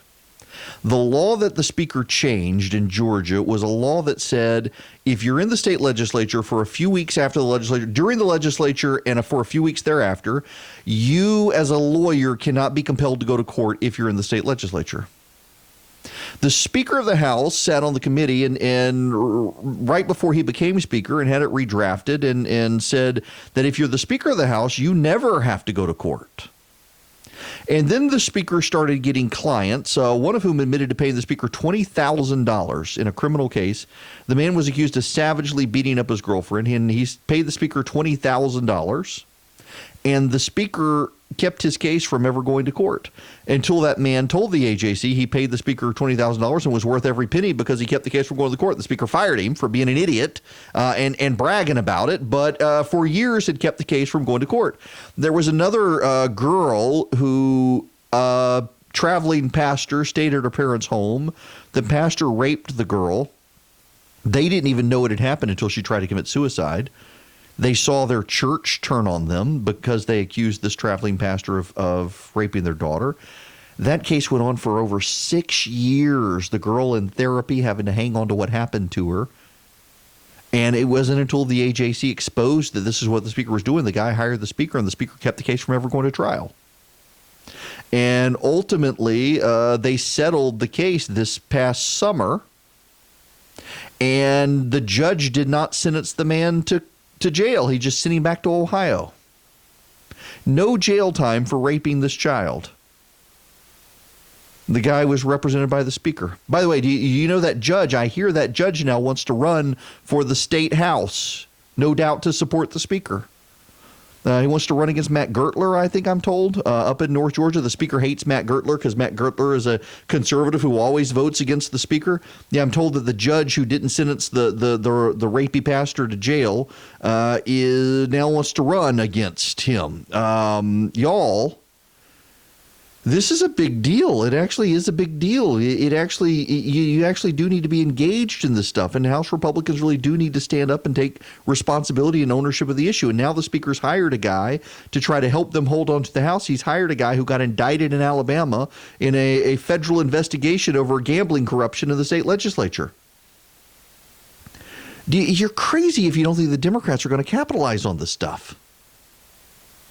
And so you need to be engaged. Email come through from someone who says, my phone doesn't text. I will try to find ways to get those of you who can't send a text to be all day talking about the legislature. And this audio has announced the press conference continued. I've got the audio. President, we are announcing the president is issuing and trading with or assisting sectors will be both primary and Pompeo and largest steel and iron. Result of these actions, we will cut off billions. We are taking action against a missile strike. The Iranian regime's global terror until Iran stops its terrorist activities and commit that it will never have nuclear weapons. That was Secretary Pompeo, but there is more here.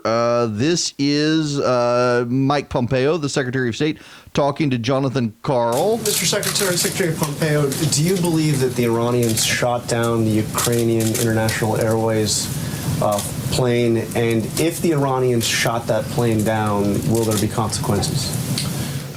We do believe that it's likely that that plane was shot down by an Iranian missile. We're going to let the investigation play out before we make a final determination. It's important that we get to the bottom of it. I've been on the phone. I was on the phone with President Zelensky. Just before I came here, I was on the phone with my Canadian counterpart. They were working to get their resources on the ground to conduct that thorough investigation. We'll learn more about what happened to that aircraft. And when we get the results of that investigation, I am confident we and the world will take appropriate actions in response. That was Mike Pompeo speaking at the same press conference. There is a little more out there. And this is Mike Pompeo as well on what is imminent. Pompeo, what is your definition of imminent? This was going to happen, and American lives were at risk. And we would have been culpably negligent, as the chairman of the Joint Chiefs of Staff said, we would have been culpably negligent had we not recommended to the president that he take this action in Qasem Soleimani. He made the right call, and America is safer as a result of that. You know, it is interesting that there has been pushback here on the issue of what is imminent, culpability and what is imminent. And wow. The chairman of the Joint Chiefs of Staff coming out, being very aggressive and pushing very hard on this particular issue, saying that we would have been negligent. Let me play one more here from the Secretary of Treasury. Again, this is the press conference at the White House. They're in the White House briefing room. This happened in the last 15 minutes, trying to bring you guys up to speed on these headlines. Last time that you both joined us in this room, it was back in September. You were announcing additional sanctions, including on the goods force. And Secretary Mnuchin, at that point, you said, I think we've done more sanctions on Iran than anybody, and it's absolutely working. Since then, we've seen an escalation in violence from Iran, shooting down the drone, attacking the embassy, a contractor who was killed, U.S. troops that were wounded. How are sanctions keeping the United States, economic sanctions, keeping the United States interest more secure? I think we have 100% confidence, and we are consistent in our view that the economic sanctions are working, that if we didn't have these sanctions in place, literally Iran would have tens of billions of dollars. They would be using that for terrorist activities throughout the region and to enable them to do more bad things. And there's no question, by cutting off the economics to the regime, we are having an impact. And as the president has said, the fact that the Obama administration turned over $150 billion to the regime, we think we wouldn't be in this situation had that not been the case. May I just add, it's important to keep in mind what's taking place in Iran today. This country's never been in the place that it is today. Big, challenging problems. Their budget, they're going to fail by tens of billions of dollars achieving their revenue for this year. They've got real challenges in figuring out how to make difficult decisions. Do you underwrite Hezbollah? Do you pick Hamas? Do you underwrite the Shia militias in Iraq? Or do you allow your people to have the opportunity to live the life they want and grow your economy? Those are the difficult choices that the regime is facing. And you can see the protests that we expect will continue, that will demand from the Iranian regime that they begin to treat the Iranian people in the way that they so richly deserve. And this administration will continue to support those efforts as well. You know, he's right there. This actually is a good strategic play by the administration. What they're essentially doing is they're reversing the rest of the Iran deal by imposing these sanctions on the Iranian steel industry. You see, there are already sanctions on Iranian oil. So now Iran offset those sanctions by building up its steel industry.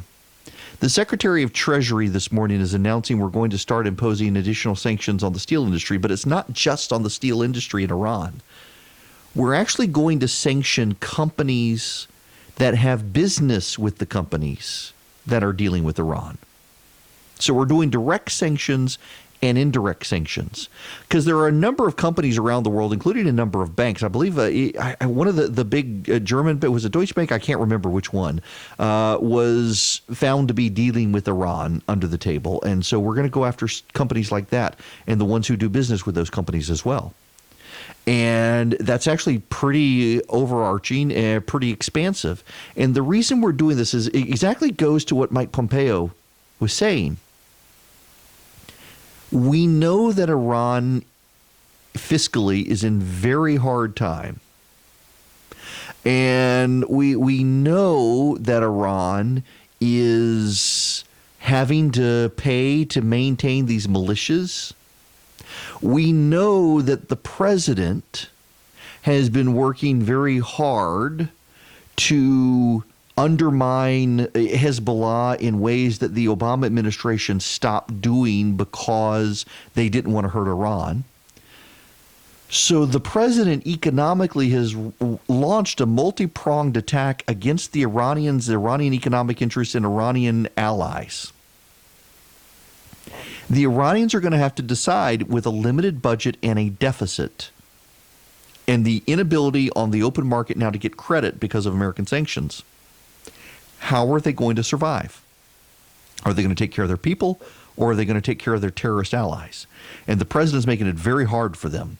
It does not matter whether you're a Democrat or Republican. This is an issue of our national security, and it's one where there's actually a lot of wisdom in what the American administration is doing. Multi-pronged, targeted sanctions at the regime and the businesses who do business with the regime, and those who do business with the businesses who do business with the regime. If you can follow that chain there, direct and indirect sanctions. Going after the steel industry, all the areas of the economy that Obama decided not to touch, this president is now saying he is going to touch to begin to cripple and starve the Iranian regime. Now, the Iranian regime, we know by habit, is going to cripple and starve its people. They are, but the people are beginning. There are lots of uprisings in Iran. You heard Chris Matthews this morning. I played you the audio if you were here earlier, talking about getting Soleimani was like getting Elvis or getting Princess Diana. Princess Diana dying or Elvis dying, hugely popular among the Iranian people. Actually, there are a lot of Iranian people who do not like the guy, but they're not allowed to dance and march in the streets. It is amazing to me how the American media has been so willing to rush headlong into embracing Iranian propaganda, all because Orange Man bad. But that's what they've done. And the president doesn't care. The honey badger of politics, I guess you could call him. He doesn't care. He's going to do it. And he's done it in a very good way, and he should be commended. And he's clearly getting good advice. But one more thing, before I go to break here, one more thing to pay attention to, what Mike Pompeo said when a reporter, Caitlin Collins from CNN, asked him what his definition of imminent was. And he said what the Joint Chiefs of Staff have said. They had enough intelligence to know that something was coming and it would cause mass casualties among American forces, and we would have been culpably negligent to not stop it, and killing Soleimani stopped it. We don't know what it was. We don't know what the intelligence was. But you have the chairman of the Joint Chiefs of Staff, who is not political, saying this needed to happen. You have the director of the CIA, who is not political, saying this needed to happen. You can cast aspersions on Pompeo for being a political hack. You can cast aspersions on the Secretary of Treasury for doing that. But you really want to do it to the CIA director and the chairman of the Joint Chiefs when for 3 years you've been saying the president should listen to these people, and he listened to them and he did what they wanted, and now suddenly they're bad? That's on you. That's actually not on the president. Honest news and conservative views. Never separated from the truth. It's the Erick Erickson Show.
Hello there. It is Erick Erickson here. The phone number is 877-97-ERIC, 877-973-7425. Now, I realize you can't actually call in because my call screener went hog hunting down in South Georgia, North Florida. What a life. I can't even get a hold of him. There's no cell service where he is. So one, I got voicemail on the show. If you want to call, leave voicemail, I'm happy to play it. But two, and more importantly, the show is still relatively new, and you got to get used to calling this phone number. I can tell you Rush Limbaugh's phone number off the top of my head from when I filled in for him, but you gotta remember this one. Now, everyone who's listening to this program, unless you're listening online, you're in Georgia. Every radio station we're on is in Georgia, and this is not in Georgia. And I still gotta talk about this one because I am a native of Louisiana. I was born in Louisiana. I was raised in Dubai. I finished high school in Louisiana. I suffered through the Edwin Edwards David Duke race and decided I needed to get out of that state. And came to Georgia in 1993 and went to Mercer University in Macon. Stayed in Macon and went to the Walter F. George School of Law of Mercer University, which they refuse now to call it that because they're woke. But the Walter F. George School of Law at Mercer University I went there. I practiced law in Macon, worked for CNN, worked for Fox, did it all out of my house in Macon. I got a TV and a radio studio in my house. And still live in Macon. I'm broadcasting this program from Macon, and I will never move back to Louisiana, I'm sure. But I do pay attention to Louisiana politics. Bobby Jindal was a good friend, and this is notable. If you're a political junkie like I am, this is actually notable news. There has been a Long in elected office in Louisiana since 1918. There was Huey Long, there was Earl Long. There was Russell Long. There have always been Longs. There's been Gillis Long. There's been Speedy Long. There's been Jimmy Long. When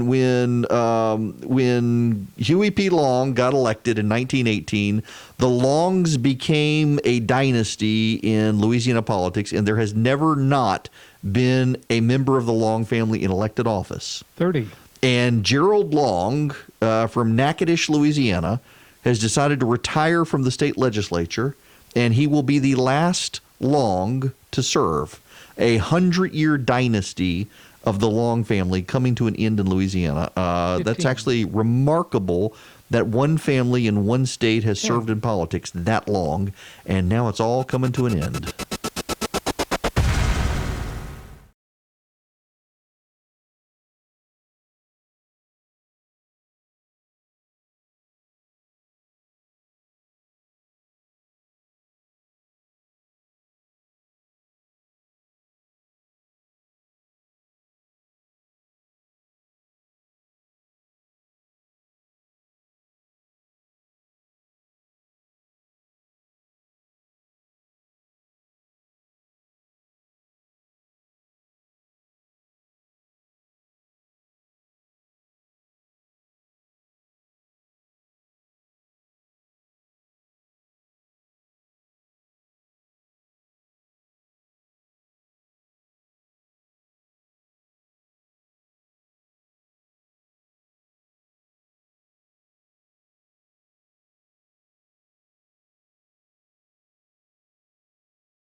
All right.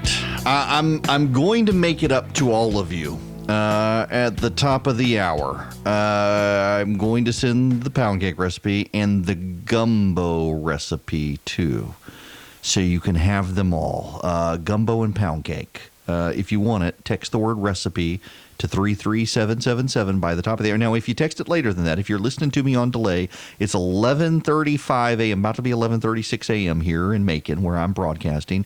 If you hear me on delay, you hear me on repeat somewhere, anytime, it doesn't matter. If you text the word recipe to 33777 and you sign up for the list, what happens is you'll get an email back, or you'll get a text back saying what's your email address. It'll sign you up, and you will get an email.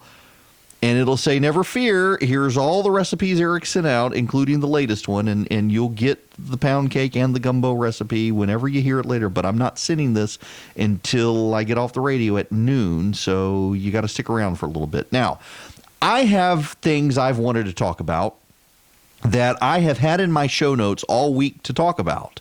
And I haven't been able to talk about them because there's been so much breaking news.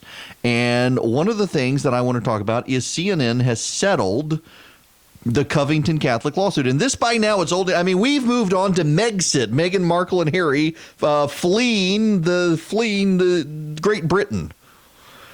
She's gone back to Canada, and he's about to join her. And you know why we're talking about that? By the way, I'm pointing at my camera.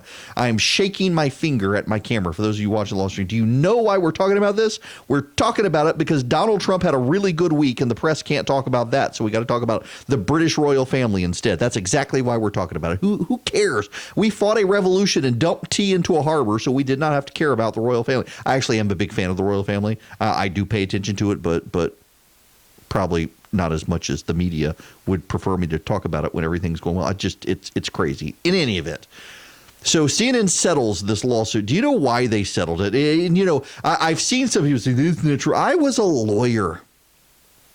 Let me explain the process. Typically what happens is you file a lawsuit. It's called a complaint. The other side has 30 days to respond to you with what's called an answer. And then you can go and do something called discovery. And discovery is where both sides, you have requests for production of documents, and you have interrogatories, and you have depositions. What CNN did is the Covington Catholic High School student, Nick Sandman, filed a lawsuit against them.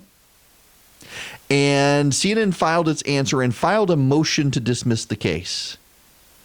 Said that essentially Nick Sandman was a public figure, and because he was a public figure, all the media made him a public figure. And if the media makes you a public figure and lies about you in the process of making you a public figure, well, you got to if I recall, the lower court threw the case out, and Sandman appealed. And the appellate court said, no, actually, this is actually a lawsuit that's legit because he wasn't a Notre Dame. So this lawsuit can go forward. So CNN has settled the lawsuit now. The reason CNN settled the lawsuit is the discovery process. They hadn't gotten to the discovery process yet. I hated being a lawyer, just as a random aside. There's this thing, when you're a lawyer, there's this thing that you interact with on a daily basis called a client. And clients tend to be people who have a sense of self-righteousness. They've been aggrieved in some way, and by God, they need a solution. Now, I love the clients who I love business law. If I could have just done transactional law in Macon, I probably would have. You need your business started, whatnot. I love doing contracts. I was a transactional lawyer. I loved it.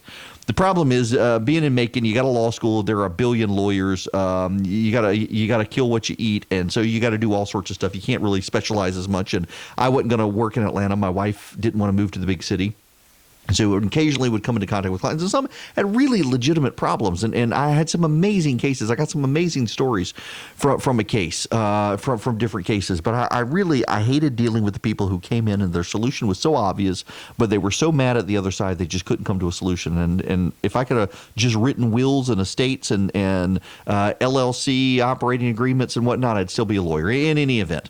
So in litigation, you file your complaint, 30 days you get an answer, and then you go into a discovery period, you have interrogatories, requests for production of documents, and depositions.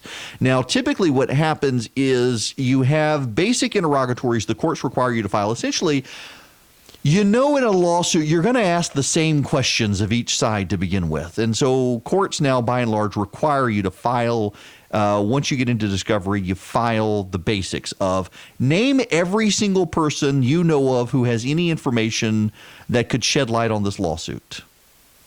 1. Then number 2, name all the documents you have in your possession. Name how to contact all the people you've named, all the interrogatories. Provide your bank account information if it's relevant, or provide your medical bills if it's referent. All of that sort of stuff. So you get the request for production documents, you get the interrogatories, and then based on the interrogatories and the request for production documents, you do depositions, and you send a request to depose the user as having knowledge of the news story CNN did. And he's going to get the request for production documents. They sent email requests and direct message requests and Slack channel requests. If you don't know what Slack is essentially a group messaging app that corporations now use a lot of in newsrooms to communicate within an entire news pool. So they sent notices, your direct messages on Twitter, any of that. They got to, and the lawyers have to search top to bottom, and they got to provide it all to Nick Sandmann. And so if you've got CNN reporters and producer kid and all this, if the CNN's lawyers found how to settle. Let me tell you, in fact, this is actually my very first case. I talked to a client of my own at my law firm. He came in the door. He was referred to someone. That person no longer worked at the law firm. I needed to build a client base that gave. And he was a hard-working guy.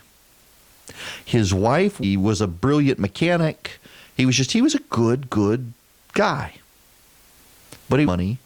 And they rented they bought a double-wide motorhome. They used his wife because she was an American citizen. They bought this mobile home, double-wide, and it had a new refrigerator, it had a new oven, it had new washer and dryer, new stove. And they bought it, and when they got the trailer, washer, the refrigerator, and the stove were all used. They weren't the new ones that they were promised, and they had been. And they knew they were getting a good deal. It wasn't what he was promised. So they came to me to file a lawsuit. And one of the things he said is he went back to this, I don't want to name this company, but you would all know it. They went to this company, and the manager of the local place laughed in his face, told him there was nothing he could do about it, that if he tried to do anything about it, they knew he was illegal, they would have him deported because he was nothing more than an effing racial slur against Hispanic people. And I didn't believe him. It sounded, who would do that? Who in their right mind would do that? Who would tell someone who showed up, they've been screwed out of what they were, racial slur? But you know what? He was my client, and I was obligated to help him. And I was really good at writing angry letters.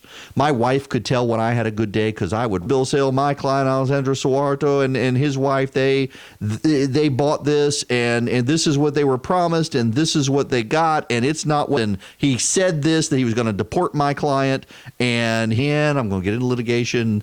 This guy actually is an illegal alien. I sent off that letter. It was not 15 days later, case. And I said, you would? And she says, does he want a new trailer? He can keep the trailer he's got and get his money back. And I suggest that's the best deal. Free trailer, and he can go buy everything he wants and fix up the trailer. She says, yes, and $1,000 back. And she says she assumed that would be what he wanted. And then I said, ma'am, can I ask you a question? Case, I only passed the bar exam 3 months ago. And she fells up. This was all made up. And she said, I got your letter and I didn't believe it. And I assumed we would his mouth, or, oh yeah, I remember that effing blankety blank. The truth. We're going to say, now we don't know what CNN is settling for. We have no idea what the amount is, but CNN is settling with Sandmann because the CNN got into the discovery process and found the email chains of a bunch of TU. That's what they found. and the lawyers have already seen what those documents are. They did not, and start lighting CNN on fire, because CNN has gone down the road of being an Obama State Department guy in the Obama administration. He's an anchor. You've got, it is very clear that Jeff Zucker has decided to become MSNBC Light. They have settled the case.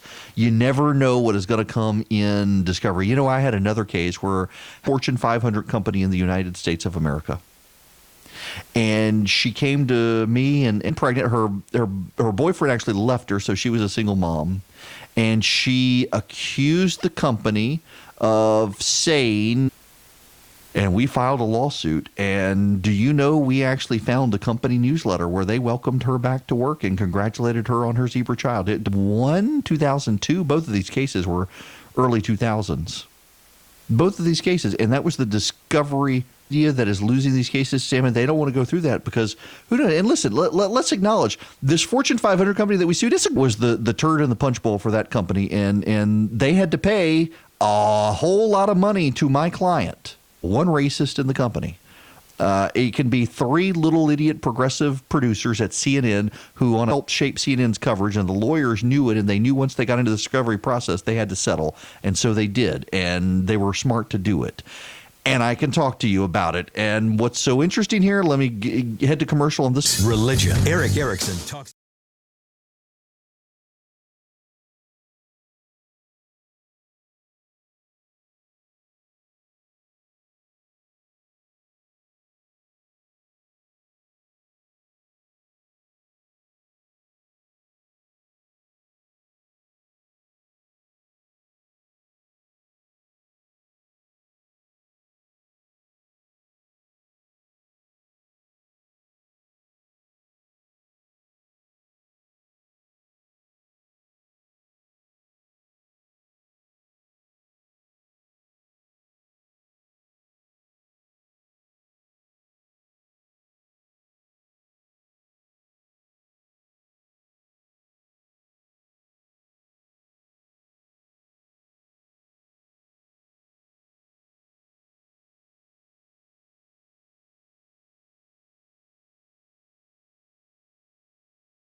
Calling 877-97-ERIC. That's 877-973-7425. Do y'all know, if you're watching on the live stream, I've actually figured out why my live stream has been so screwed up this week. It is a particular news website. If I have this particular news website, it's the Atlanta Journal-Constitution here in Georgia. If I have this particular news website open, it consumes so many resources on my computer and starts to take up so much bandwidth that it crashes my live stream. And I didn't realize I had, behind a bunch of windows I have open, there was an AJC website open, and that caused the whole live stream to go kablooey. So my apologies to everybody on the live stream where it finally tanked out on us. I thought I had managed to close all the windows, but clearly I had not. Now, the other story, and it's going to take a while to adjust, so you may still have a messy live stream here. The other story, and by the way, I just sent out the pound cake and gumbo recipe just now. You can still get it. Text the word recipe to 33777 if you want it. Text ARMY to 33777 27. If you want to be a political activist this year as the Georgia legislature convenes, I'll keep you posted on stuff. But so the Obama administration, back after 2009, decided to put signs up at Glacier National Park in Montana. And the sign said that these glaciers will be gone by 2020 because of climate change. Now, had Donald Trump done something like that to suggest that we needed his agenda passed in Congress, they would have accused him of hijacking the national parks for political purposes. But they never did that to Barack Obama because the media agreed with his climate change argument. So putting up signs saying we got to do something real on climate change or else these glaciers are going to be gone, Barack Obama says so, was no big deal to the media. The media was perfectly happy for him to do that. Well, it's 2020 and the glaciers are not gone. So they have decided to take down the signs. They're actually going to re-edit the signs so that they're still going to do something and let people know we got to raise awareness on climate change because the glaciers are melting.